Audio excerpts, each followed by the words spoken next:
unidad 2. Si tenéis alguna duda en particular, pues empezamos por ahí o comenzamos por ahí. ¿Hay alguien que se lo haya leído, no entienda algo?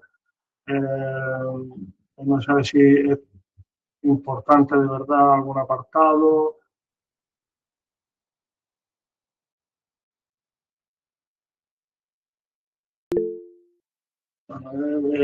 Sharon mismo. Venga. Sí, hola, buenas tardes. Buenas tardes. Yo le entregué la tarea 3 ¿Sí? en la número 2, que me equivoqué y le hice la modificación. No sé si ya lo vería. Vale, te mandé un mensaje, ¿verdad? Sí, me mandó un mensaje. Si la cambiaste, pues ya está. Ahora Vale. esta tarde, ahora después del recreo, tengo guardia y después tengo 2 horas. Me pondré y terminaré de corregir todas las. Vale, perfecto. Bueno, gracias, era eso. Venga, ¿alguna complicación tenéis con el tema, con el primer tema o con el segundo? Venga, Celtia. Yo tengo una duda. ¿Solo hay un cuestionario en esta evaluación de IP? ¿El qué, perdón? ¿El cuestionario solo hay uno? ¿El cuestionario? Vamos a ver. Pero, ¿a qué te refieres? Si va a salir, puede salir alguna pregunta, si es No, importante. que en los cuestionarios de las otras asignaturas tenemos 2 cuestionarios, o sea, en cada tema hay un cuestionario, como tareas ahí Claro, de sí. cada tema. Y Eso es en esta asignatura solo hay un cuestionario. Vale, sí, solo hay un cuestionario. Pero no lo hemos modificado porque nos lo aconsejaron desde Jefatura de Estudios que al haber solo un resultado de aprendizaje hubiera un cuestionario. Pero, y claro, una vez que ya habían compañeros o compañeras que ya lo habían hecho, el modificarlo, separarlo en 2 sería volverlo a hacer, por lo cual lo hemos dejado así. Pero, Vale, ya era por si había un error o era así, ya está, sin problema. Bueno, si tenéis cualquier cosilla, decir, y si no, pues yo voy hablando. Digo, por no estar callado, porque los silencios, esto es como en la radio, los silencios son muy incómodos. Vale. Puedes seguir tranquilamente. Dime. No, que digo que puedes seguir tranquilamente. Sí. Bueno, estáis viendo, bueno, vamos a ir por el primer tema, un poco despacito, pero bueno, vamos a ir viendo lo que considero más importante. De esta primera diapositiva, de la primera parte que habla sobre la prevención de riesgos laborales, para mí, por ejemplo, tengo ya 2 modelos de examen, ¿vale? Prácticamente ya maquetados. Yo voy diciendo lo que para mí es más importante, no significa que salgan, porque hemos elaborado un par de modelos para que no todos los grupos tengan el mismo examen. Prácticamente vais todos los mismos días, pero para tener varios modelos, algunas preguntas coinciden, otras no coinciden, pero bueno, una de las que yo tengo en mi batería de preguntas es la definición de salud, ¿vale? El concepto de bienestar físico, psíquico y social, ¿vale? Ya no es solo ausencia de enfermedades, sino estamos hablando de cuerpo, de cabeza y que socialmente también estemos a gusto, ¿no? En el grupo. También comenté en su momento que en cuestión de legislación, bueno, hay una pregunta de las tareas que le preguntaba, oye, ¿qué legislación?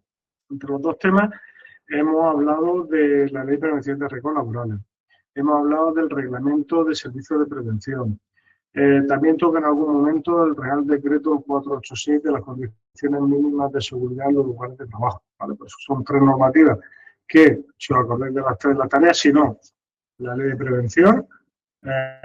Para el examen me centré en esa, la Ley de Prevención de Riesgos Laborales, la Ley 31/95. Factores. Bueno, también os comenté, no aparece, no sé si aparece en algún momento por aquí, claro, vamos a hablar de riesgo laboral, la Ley de Prevención de Riesgos Laborales. ¿Qué significa la palabra riesgo? La posibilidad de que te ocurra algo, malo para tu salud, bien psíquico, físico, social, y que tenga alguna relación con el trabajo.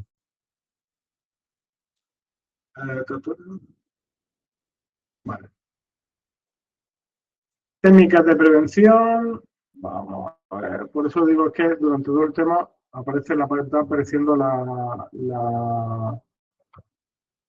palabra riesgo, y la verdad es que la tecnología un poco repetitivo en los temas, ¿no? Porque ahora que tenemos un poco fresco el segundo tema que hemos visto, dice técnicas de prevención. Lo primero que hay que hacer es evaluar, bueno, lo primero recordar y eliminar el riesgo. Si no se puede eliminar, evaluar los riesgos, que consiste en identificar y evaluar los riesgos potenciales en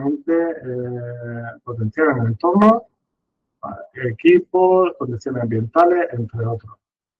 Como hemos dicho, relacionando con el otro tema, de las obligaciones que tiene el empresario de realizar la evaluación, evaluar los riesgos que no se pueden evitar, ¿vale? Identificando y evaluándolo, porque en varios sistemas nosotros solo hemos visto uno.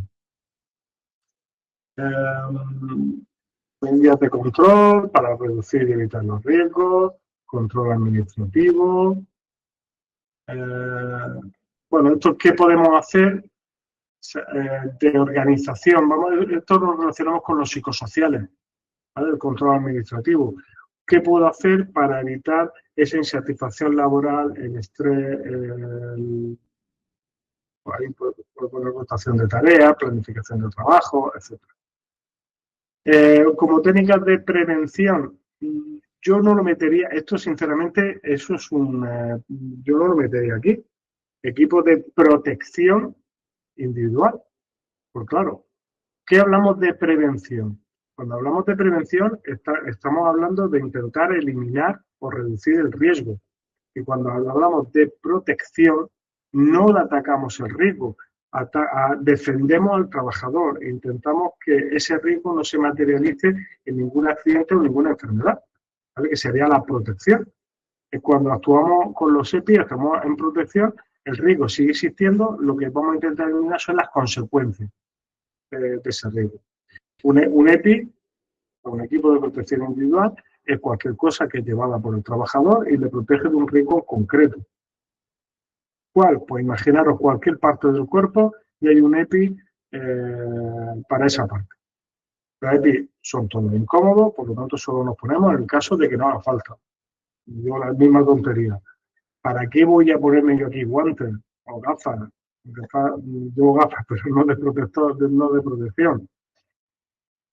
Educación, ¿vale? Eso es lo que hemos estado hablando de todo el tema sobre la formación e información. No vale solo con soltar un dossier, soltar una charla, pues tienen que formar. He oído un club. Venga, hay dos levantados la mano, no sé si alguno de ellos de antes, Saúl y Centia, cualquiera de los dos, Saúl mismo, venga, tú primero. Sí, José Carlos. Entonces, en ese caso, lo de los EPI, en el caso que tú, vamos, ¿nos lo tenemos que estudiar como incluyéndolo dentro de una de las técnicas o no?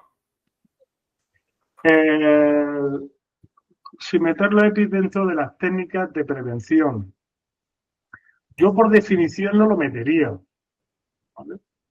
Porque consiste en proporcionar equipos adecuados de protección, como casco y tal.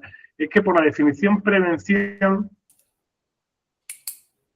Yo entiendo lo que tú dices, o sea, yo estoy de acuerdo con ello, pero... Mira la propia definición. Dice, las técnicas de prevención son para identificar, evaluar y controlar los riesgos, ¿vale? Sin embargo, los EPI ni identifican, ni evalúan, ni los controlan. No hay ningún control. En prevención están las técnicas de prevención y las técnicas de protección. Nosotros hemos visto que primero hay que actuar en prevención y después en protección. Primero protección colectiva y después protección individual. ¿Por qué? Porque pensás que también es más lógico intentar, en vez de ponerle, por ejemplo, un casco a los trabajadores de la obra, que es obligatorio, pongo una red de seguridad por si cae algo. ¿no? Es más práctico. Por eso sería colectivo y el casco sería individual. Yo no lo metería como técnica de prevención. No, no porque es más probable, como tengo una, que diferencie qué es prevención que qué es protección. Y repito de nuevo, pues se va a quedar claro. Prevención es actuar contra el riesgo. Y la protección, lo que no actúo contra el riesgo, actúo contra el medio de transmisión o con el propio trabajador, ¿vale? Para que no llegue ese material nocivo o esa situación de peligro, para que no llegue al trabajador. Vale. Inspecciones y auditoría. En las inspecciones y la auditoría estaríamos hablando igual. Esto sí sirve para los dos. Por ejemplo, yo puedo tener inspecciones y auditoría rutinarias para actuar como prevención, para intentar eliminar el riesgo, y después puedo tener inspecciones después de la ocasión, después del riesgo, ¿no? Entonces, en este caso, para estudiar por qué ha pasado, qué ha fallado, ¿no? Entonces, pero bueno, ahí sí se me... igual que la investigación de los incidentes, bueno, lo podría actuar como prevención para posible tomar medidas o posibles todas las medidas que puedo tomar a ver lo que ha fallado para rectificar, ¿no? Podría meter en prevención, pero los EPI yo los metería.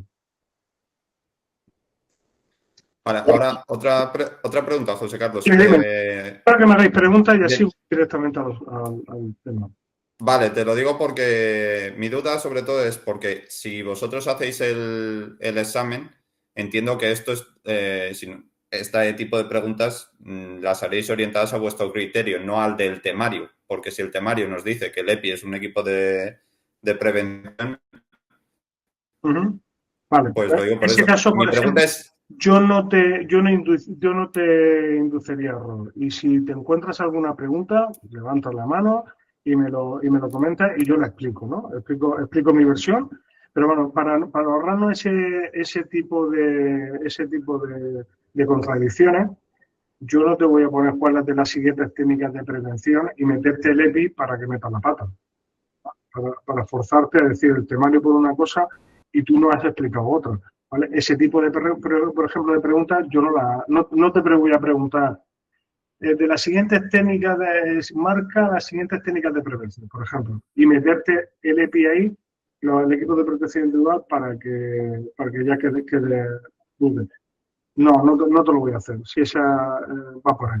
Y en el caso de que veáis alguna pregunta que se me haya escapado, de todas formas, no tengo impresos los exámenes todavía, los tengo en el ordenador, porque me gusta, primero estoy cerrando con los de segundo, que empezamos el viernes, y luego ya empezaré con los vuestros, pero me gusta leerme el examen, después lo saco en papel y me lo vuelvo a leer, porque la errata, una falta de ortografía, me refiero a una tilde, se supone que es un ordenador falta de ortografía, ¿no?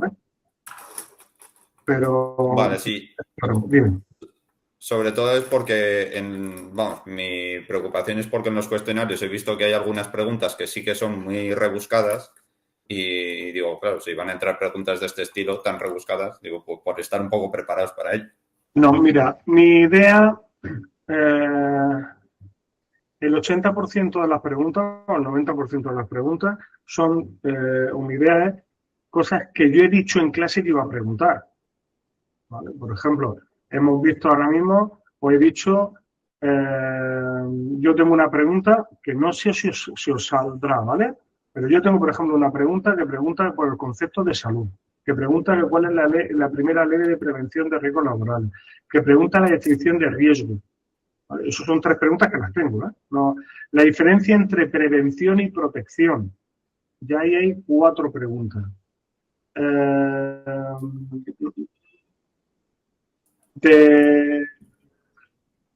Y ahora mismo ya, por ejemplo, definición de ergonomía. La ergonomía como la técnica para adaptar el puesto de trabajo al trabajador, para evitar la fatiga física, ¿vale? Para mí, es de lo que comentabas ahora mismo, para mí la ergonomía es fatiga física o también es posible la fatiga mental, pero en vuestro tema la fatiga mental lo asocia con los psicosociales. Por lo tanto, yo no voy a meter nada de fatiga mental dentro de la economía. Porque también en parte tiene razón, lo podríamos meter en los dos lados. Pero como solo mete la fatiga física en la ergonomía, bueno, yo solo en el examen será fatiga mental, física, perdón. Los diferentes factores de riesgo, la fatiga, la ergonomía. Tengo una pregunta que te dice que qué es la ergonomía. Porque mira, yo con la misma respuesta, yo tengo 4 preguntas diferentes.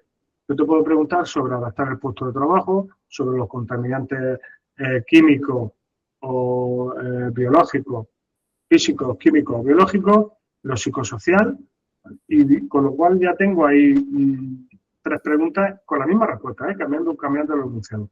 Pero sabemos que la ergonomía es adaptar el diseño del puesto, de herramientas y equipos con motivo de los movimientos repetitivos, la postura inadecuada. Es decir, el resumen es adaptar el puesto de trabajo al trabajador. Puesto de trabajo, digo, tanto mesas, movimientos, herramientas, etcétera. Ambientales, como luego desarrolla el tema, pues cualquier sustancia, cualquier posición a sustancia a ritmo físico, ruido, vibración, iluminación, químico y biológico. Y lo psicosocial, yo creo que es lo más, no es complicado de entender, pero va relacionado con el entorno laboral, el entorno social, el tipo de mando, la organización de la tarea, poco trabajo, mucho trabajo, va por ahí. Factores de riesgo más habitual. Aquí meten el humano y externo. Está claro que cuando falla el humano, normalmente es porque la máquina falla también, porque ya están diseñadas para que incluso con el fallo humano, la máquina te intenta proteger, ¿no? Pero bueno, también lo contemplan. O algo externo, algo que no tiene nada que ver con la organización del trabajo, que también puede llevar a cabo, o pueden aparecer ese riesgo. Está claro, y que es un accidente de trabajo, el accidente de tráfico.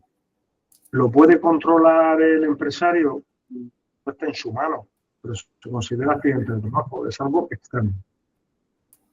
Respecto a los daños, cuando tengáis algo no hace falta ni levantar la mano, abrís el micro y preguntáis.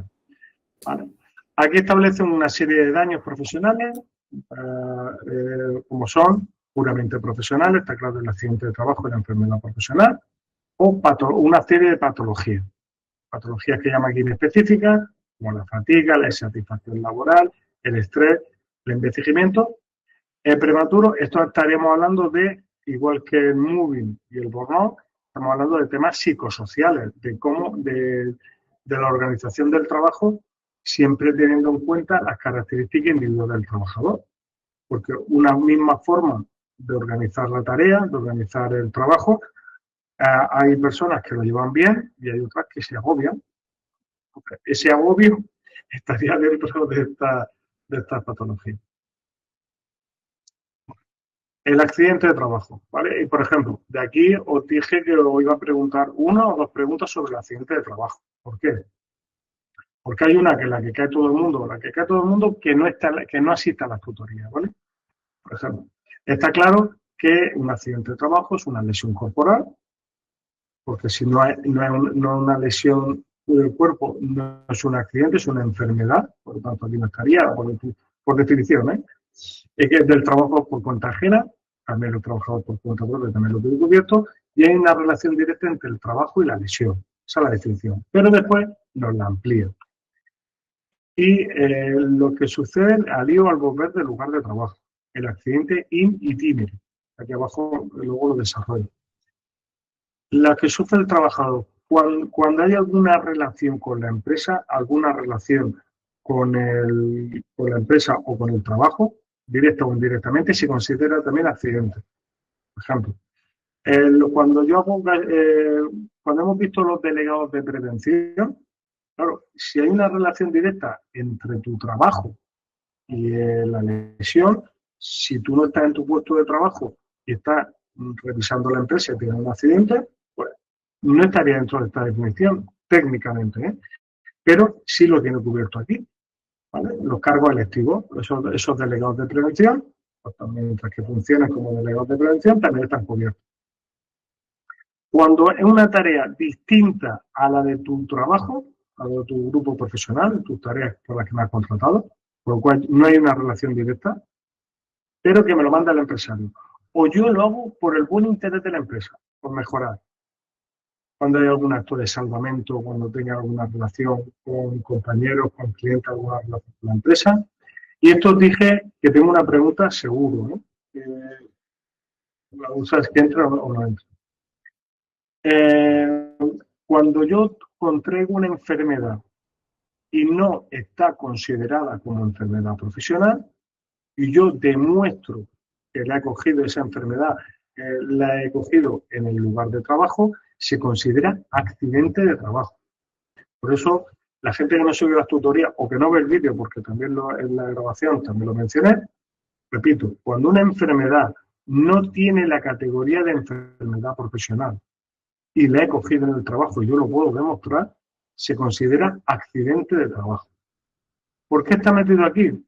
Porque la enfermedad profesional es una lista semicerrada, pero claro, no puede contemplar cualquier enfermedad que yo contraiga en el trabajo. Porque hay algunas que son específicas de un puesto de trabajo, porque trabajo con unos materiales, con unos contaminantes, pero claro, imaginar que cuando aparece el COVID, en el listado seguro que no aparecía como enfermedad profesional. Pero por ejemplo, imaginaros la familia de sanitaria, enfermeros, médicos, estaban afectados, pero no aparecía. Ahora, el que cogía el COVID, pues se considera como accidente de trabajo. Una enfermedad un defecto que padezco con anterioridad y está ahí latente, esa patología la tengo controlada, pero que por culpa del accidente provoca, resurge o empeora esa enfermedad que yo tenía anterior, pues también se considera accidente. Y la enfermedad intercurrente, la enfermedad que yo pueda coger, los procesos patológicos que yo pueda coger, que vienen derivados de ese primer accidente. Es un poco lioso, pero está claro que es imprevisto, no esperado ni deseado. Aquí. Está claro que el accidente nunca va a proceder del azar o la mala suerte. Esto lo del cuadro amarillo es lo que buscamos. Cualquier accidente viene de una causa, o la causa técnica o la causa humana. Lo que se llama la teoría de la causalidad. El azar o la mala suerte no existe. Y nunca son accidentes de trabajo la imprudencia temeraria ni el dolo. La imprudencia temeraria es cuando se produce cuando un trabajador hace una tontería a sabiendas de lo que está haciendo. Por eso una imprudencia, algo que no es prudente, que no debería hacer, y es temerario. Puede perjudicar su salud, puede causarse el accidente por culpa de eso. Ahora, siempre en este tema del derecho siempre hay un pero. Por eso siempre yo comento que cuando en un tipo test, normalmente, cuando pone siempre, nunca, en todo caso, normalmente es falso. Porque dice, mira, la imprudencia temeraria, ¿vale? No es accidente. Pero si esa imprudencia viene a consecuencia del trabajo realizado todos los días, porque yo hago mi tarea y nunca ha pasado nada, cuando es una imprudencia profesional, sí se considera accidente de trabajo. ¿Vale? Y el dolo es cuando tú haces algo a sabiendas. ¿Vale? Me decía un profesor de la universidad que me hizo muchas gracias y no te lo esperas. Dice, a casico hecho, cuando haces algo a propósito. También se considera la autolesión. No sería accidente de trabajo. Salvo que se pueda demostrar que esa autolesión viene derivada de una consecuencia del accidente. Me río porque pues estoy diciendo una cosa y luego lo estoy contradiciendo. Mira, por ejemplo, un suicidio. Lo expliqué cuando lo expliqué. Si tú te suicidas, eso es todo a propósito, a sabiendo de lo que te va a pasar. Pero si la causa del suicidio viene por presiones del trabajo, porque te están acosando, porque se están burlando de mí, podría considerar accidente de trabajo. Porque claro, yo tendría que demostrarlo. De la enfermedad profesional lo definimos bastante más, nos quedamos más cortos, ¿vale? No hay una definición tan larga. ¿Por qué? Porque yo dije que los del grupo, la clasificación de los grupos, no los voy a preguntar, no voy a decir, oye, las enfermedades, no sé qué, por la inhalación de sustancias, ¿en qué grupo están? Eso no lo voy a preguntar. ¿Vale? Por lo tanto, lo cierro. De la enfermedad profesional, solo quiero que sepáis que es una enfermedad contraída en el trabajo por culpa del trabajo y que está dentro de este Real Decreto, ¿vale? Que tampoco tenéis que saber cuál es. Simplemente que sepáis que está registrado como enfermedad profesional. Si es una enfermedad contraída en el trabajo y no está dentro de este Real Decreto, se considera accidente de trabajo. ¿Por qué no puede estar todo? Porque, claro, en este Real Decreto están por profesiones y hay profesiones, por ejemplo, no sé, la más clara, más común, bueno, la de la silicosis, ¿vale? Provocada por el óxido de sílice, los trabajos de minería. Si yo cojo la silicosis aquí en el instituto, porque hay una empresa que hay al lado que trabaja con áridos, con tierra, movimientos de tierra, está claro que en mi profesión no está dentro del Real Decreto. Pero si yo demuestro que esa enfermedad la he cogido y no, mi profesión no está cubierta, pues sería un accidente. Yo creo que tiene que quedar claro, porque de alguna manera quiero preguntar. Respecto a la metodología, a las patologías en específica, esto es bastante más sencillo. La fatiga profesional, ¿vale? El agotamiento psicológico, muscular, intelectual. Pues como veis, la fatiga profesional, aquí viene la ergonomía y la psicosociología. Mete los dos puntos. La fatiga mental,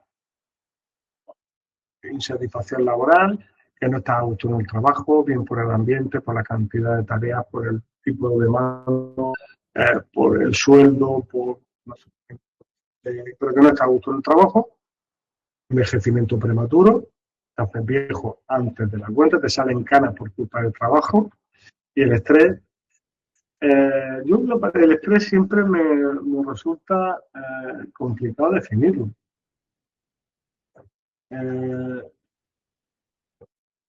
Bueno, pues ahí tenéis, pero bueno, la mayoría, y como lo bueno que tenéis es que es tipo TEL, ¿vale? Si yo entiendo que es fatiga profesional, mental, insatisfacción laboral, envejecimiento, que no hace falta que me estudie esto.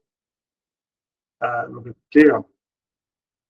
Y las patologías emergentes, que cuando dije, para mí ya no son emergentes, porque están aquí, es el moving, o el acoso normalmente o por parte de un superior, lo normal por parte de la empresa. También puede ir por parte del compañero. Y o el síndrome del burnout, o estar quemado. Por el ambiente laboral, por el tipo de tarea, por la cantidad de tarea, el trabajo te sobrepasa y te quema. Eso es lo de estar quemado. Vale. Vale. Y ya la última parte del tema, que es mi tema, habla sobre los diferentes riesgos profesionales. Los define los de seguridad, ambiental, ergonómico y psicosocial. No despliego esto porque al final no deja de ser como un adelanto, una introducción a lo que me viene. Como decimos que las condiciones de seguridad, y lo he tratado después, es decir, yo tengo que asociar, para que sea más fácil, seguridad a accidente, higiene industrial o ambiental, enfermedades. Ya lo tengo claro. ¿Qué me puede causar un accidente? O bien los lugares de trabajo, los equipos, instalación eléctrica o el incendio. Los lugares de trabajo, estamos hablando de la estructura del edificio, el equipo de trabajo, cualquier herramienta o máquina que lleve el trabajador, eléctrica y el incendio, Creo que ahí no tengo que explicar mucho. Vale. Lugares de trabajo. Pues está claro que con el orden y la limpieza de las instalaciones, la mayoría de los accidentes no ocurrirían. Y aquí aparece una serie de consejos, opciones básicas como acceso despejado, no sobrecargar estantes. Uno de los ejercicios, uno de los peligros era, más que sobrecargar, era que utilizábamos mucho la escalera y nos podíamos caer. Protecciones químicos, contenedores, desparante de ramas. Pero bueno, los equipos de trabajo, por hemos dicho, cualquier aparato, cualquier herramienta que lleve el trabajador. Entonces, ¿vale cualquier herramienta? No. La herramienta tiene que estar homologada, tiene que tener ese marcado CE, como que está fabricada con una serie con unos protocolos de seguridad. No quiero decir que productos chinos, porque yo hoy en día la mayoría son productos chinos, pero sabéis que hay productos chinos y productos chinos. Hay unos productos que son muy buenos y otros productos que la calidad queda en duda. Vale, pues esos son los que no tenemos que utilizar. Y tenemos que seguir las instrucciones del fabricante.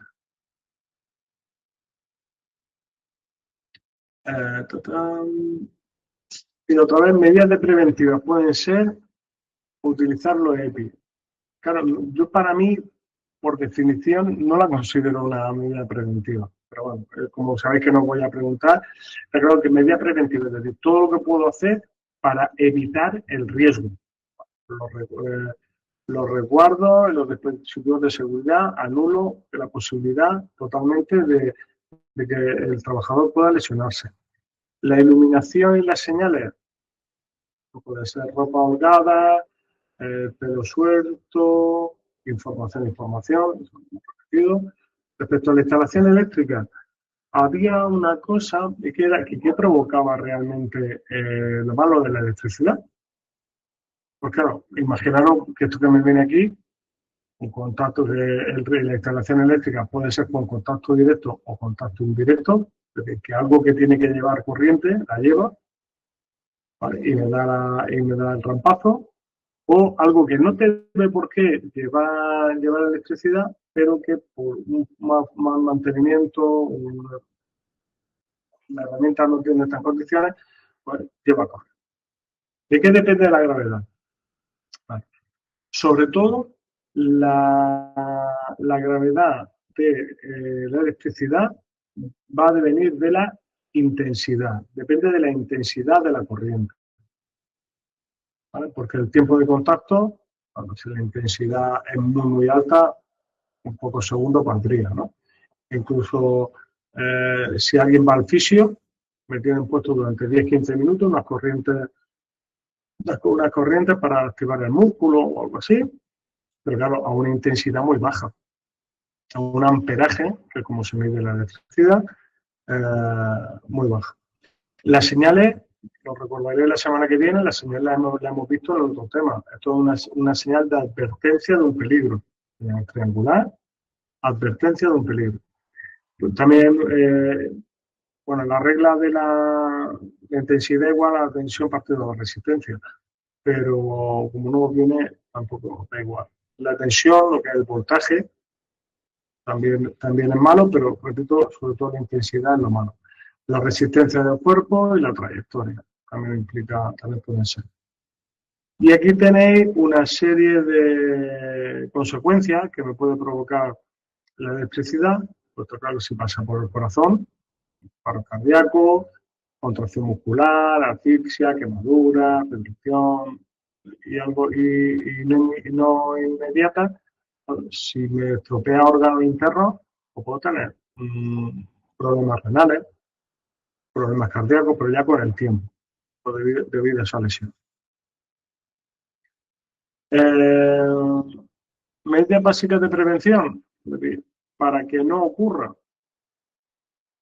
pues alejar los cables, o sea, que los cables estén protegidos, que no puedes llegar a ellos, comprobar que las herramientas están en condiciones, repito, algo lógico, y que el examen es tipo test. Entonces, si apareciera algo que no, eso sí que no lo sé, no lo puedo decir, porque no me acuerdo.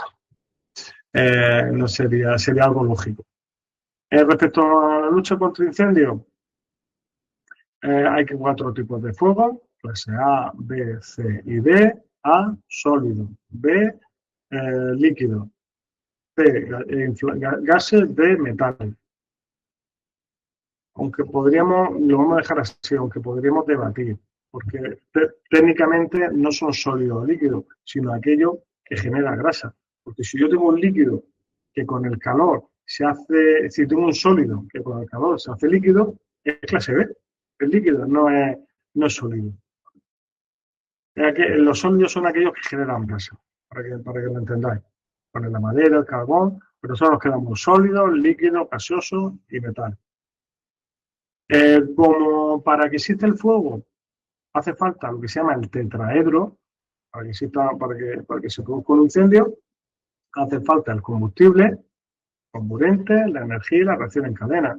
Es decir, lo que arde, el oxígeno, la cantidad de calor, de la activación, y que todo esté junto, que se retroalimente. Pues lo puedo apagar atacando cada uno de ellos. Porque aquí hay más. Aquí hay tela. Vale. Respecto a los riesgos físicos, ¿vale? Vimos el ruido. El ruido, mira, y aquí lo pongo en relación y lo recuerdo para que esto me vale para los 2 temas. Para este y para el siguiente. Está claro que el ruido, como el sonido no deseado y molesto, ¿vale? Entonces, el ruido, a partir de qué momento el empresario tiene que tomar medidas según el Real Decreto 486, tiene que tomar medidas. Si es inferior a 80 decibelios, porque el ruido se vive en decibelios, no necesito hacer nada. Si supera los 80, proporciona información, realizar evaluación de riesgos cada 3 años. En el siguiente tema hemos dicho que la evaluación de riesgos es periódica. Cuando aquí la periodicidad, pues sabemos que son cada 3 años. Vigilar la salud de los empleados obligatorio cada 5 años. Por lo tanto, hemos dicho que la reevaluación de riesgos era voluntario, pero si supera los 80 decibelios, al menos una cada 5 años obligatorio. Y proporcionar los equipos de protección a los trabajadores, proporcionar. Sin embargo, si supera los 85, ¿vale?, va a cambiar. Porque primero, la evaluación de riesgo es cada año del puesto de trabajo y la de la salud cada 3 de los trabajadores. Dijimos que, en función de lo que me dijera la ley. Y vigilar que los trabajadores se pongan los EPI. No entregarlo, sino vigilar que se los pongan. Si supera, yo te lo entrego y con eso he cubierto expediente. Si supera los 85, tengo que vigilar con que los trabajadores se los pongan. Más rápido porque quedan 10 minutos.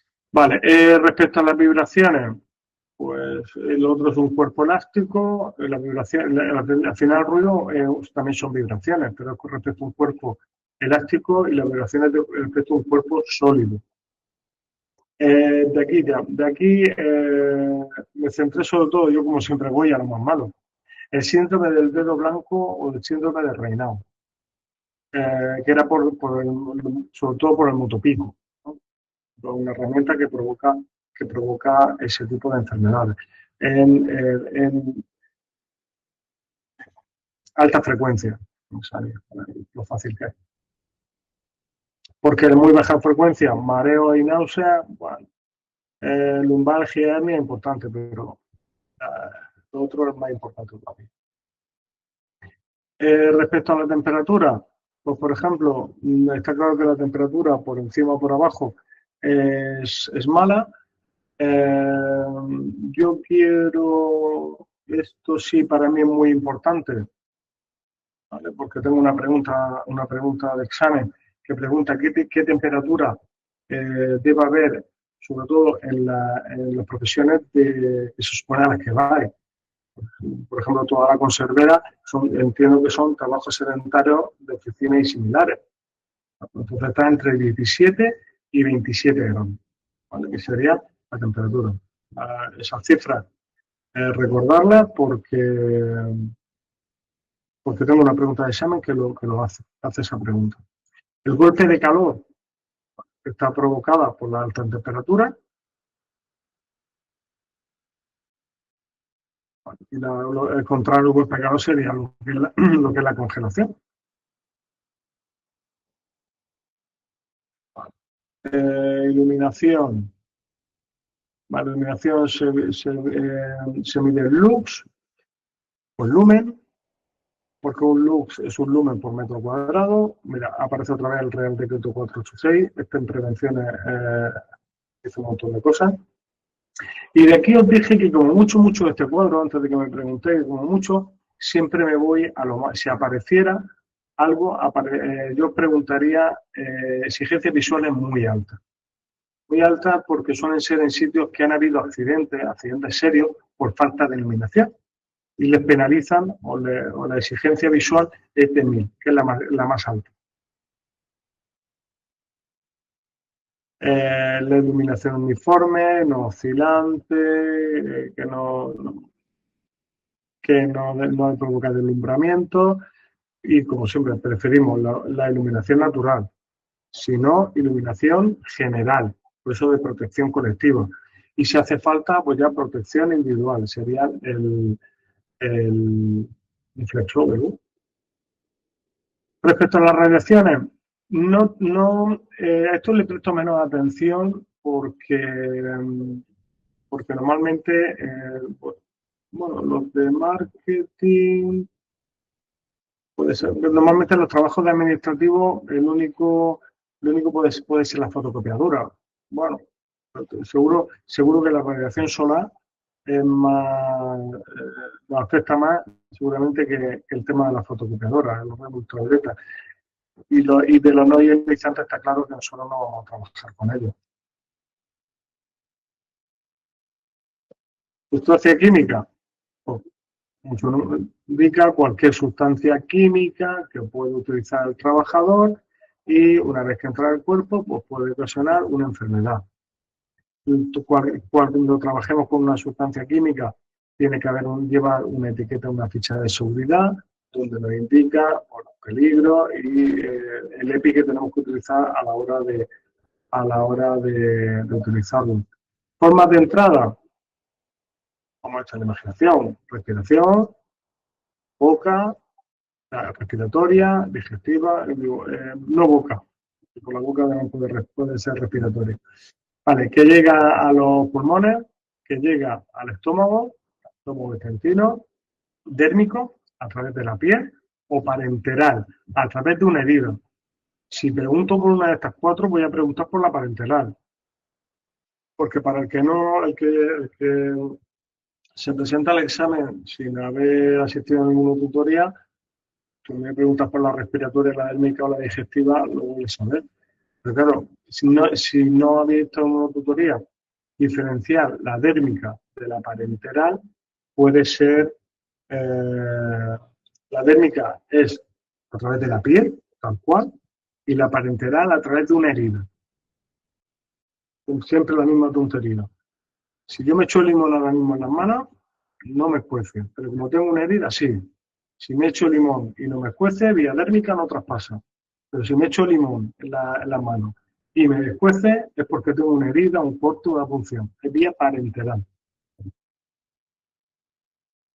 Vale. Respecto a los riesgos biológicos, aquí estaríamos la mayoría, son seres vivos, a diferencia de los anteriores. También el polvo, el polen, todo eso también podrían estar como biológicos, pero principalmente el virus, bacterias, hongos, protozoos, gusanos parasitarios. Tenemos las cuestiones biológicas. ¿Qué personal está más afectado? Nosotros no. Entonces, yo, por ejemplo, tengo una pregunta cuando la tengo ahí, normalmente la utilizo, ¿qué sectores de actividad están más afectados para los agentes biológicos. Está claro que las ramas sanitarias, laboratorios, enfermeros, médicos, la gente que trabaja con animales o con o cosas que proceden de los animales, tipo de, por ejemplo, carne o pescado, hasta los cocineros, por ejemplo, agentes biológicos, o con desechos de animales, que también son los más afectados. Pero nosotros en principio no. Y por último, ergonomía y psicosocial. Vamos a llegar al límite justito, pero bueno.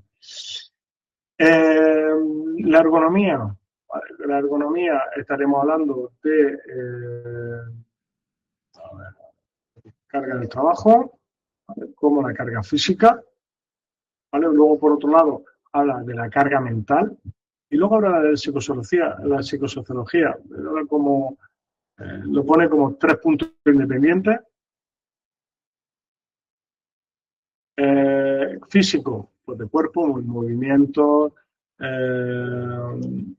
sí, sobre todo movimiento, exceso de peso. Y la carga mental, pues, de canso, pero de cabeza. Y la psicosocial va relacionada con las características de mando, de cómo se estructura la tarea, ¿vale? Va más como son cosas que puede evitar la gerencia o el departamento si asignáramos las tareas correctamente, si hubiera una distribución de tareas. Aquí tenéis algunas de las causas que provocan los factores psicosociales, por el contenido de la tarea, las tareas monótonas y falta de variedad de la tarea, más o menos algo parecido.